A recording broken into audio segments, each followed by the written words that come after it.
Je m'appelle Abdrahman Kafil, j'ai 40 ans, je suis né à Gosselies en Belgique et ça fait 1 an que j'ai créé ma société à Casablanca qui s'appelle Nexma, qui est une société de services en logiciel libre.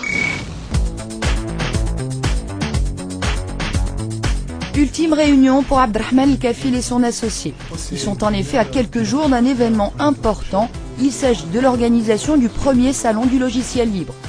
Un fonds de commerce que Abdrahman a ramené tout droit de Belgique, son pays natal, et en l'espace d'une année, il a pu se faire un nom dans le secteur des multimédias, un secteur en pleine expansion. C'est un des aspects qui m'a permis d'entrer au Maroc parce que je vois qu'il y a une potentialité très forte. On est sur un marché à forte croissance qui est le logiciel libre. Il y a une volonté politique de favoriser ce logiciel libre par rapport au logiciel propriétaire.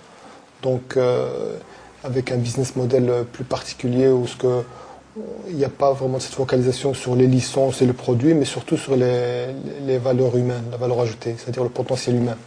Donc nous, on veut essayer de favoriser tout ce qui est formation professionnelle, parce que un des freins pour l'adoption du logiciel libre, c'est les compétences. Avec ses 5 employés, cet ingénieur de formation cible essentiellement les PME et les administrations marocaines. Et pour mener à bien sa mission, il profite de ses 10 années d'expérience dans le domaine et du réseau qu'il s'est constitué en Belgique, un pays qui ne lui offrait que peu d'opportunités. Ce que j'ai laissé derrière moi en Belgique, c'est un marché saturé où il n'y a pas beaucoup de croissance, etc. Et je vis au Maroc où il y a un manque par rapport à tout ce qui est service aux PME et aux entreprises informatiques. Donc avec toutes les compétences et tout le savoir-faire que j'ai acquis en Belgique, je me sens au Maroc avec une petite longueur d'avance.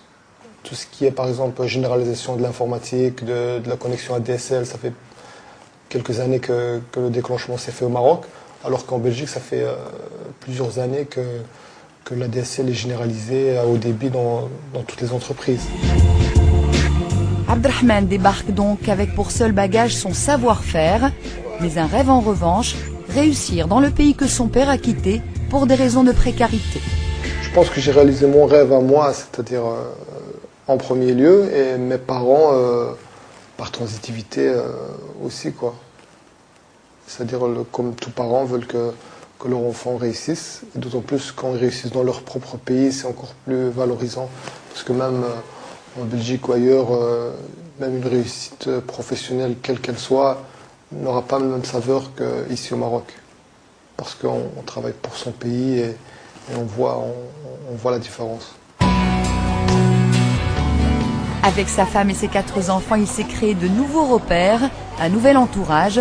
Tout semble d'ailleurs montrer qu'un retour en arrière est improbable, même s'il garde quelques attaches.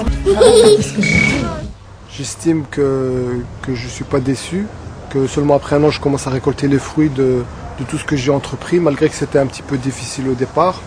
Donc je me suis engagé personnellement avec ma famille. J'ai encore de la famille en Belgique, donc à l'époque j'étais plus marocain que belge, et maintenant au Maroc je suis plus belge que marocain, donc c'est un petit peu confus. Mais j'ai encore des attaches avec la Belgique, point de vue professionnel. C'est un des atouts avec ma société, on est partenaire de société belge, donc je reste confiant en l'avenir et je sais que le Maroc c'est un chantier, qu'il évolue. En Belgique on était saturé, etc. Ici au Maroc c'est un pays qui bouge et j'espère participer à ce changement.